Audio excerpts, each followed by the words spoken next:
नमस्कार, प्रणाम। हम सौम्या पोखरेल बीरगंज नेपाल से।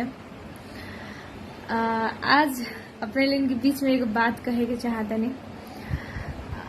सिर्फ हम खेसारी जी के फैन जितना बानी उ लोग से सिर्फ कहे के चाहता नहीं। कौन है पवन सिंह?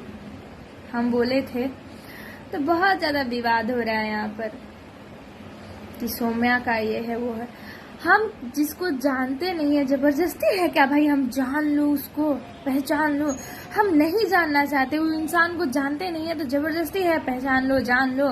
रहा बात यहाँ कुछ लोग बोला था लोग कि भोजपुरी इंडस्ट्री के बदनामी होता।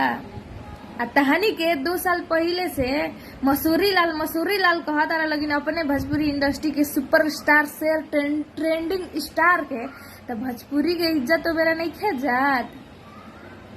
वो कहाँ के हवन? भोजपुरी इंडस्ट्री के ना हवन। रहल बात कुछ कहे के तो हम सबसे पहले खेसारी जी के फैन है, ओकरा अलावा कुछ नहीं, ठीक बा। कौनो बड़का स्टार ना है कि हमरा कुछ हो जाए। हम सबसे पहले खेसारी जी के फैन है तो उनके तरफ से ये कहे के चाहता नहीं, वो तहानी जैसा आदमी से मुंह ना लागेला, ठीक बा।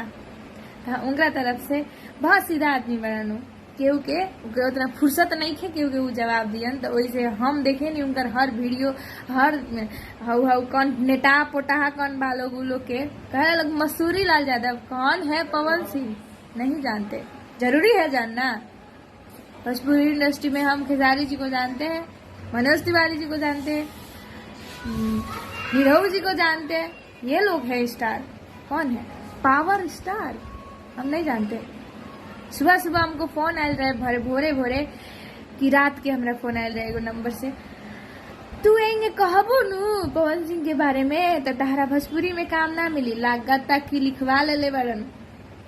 रहल बात जगरा काम देवे के बा ओकरा कोनो मतलब नहीं है, तहरा से काम करे के बा नहीं खे, जानते नहीं कि वो इंसान से कैसे काम करे हम।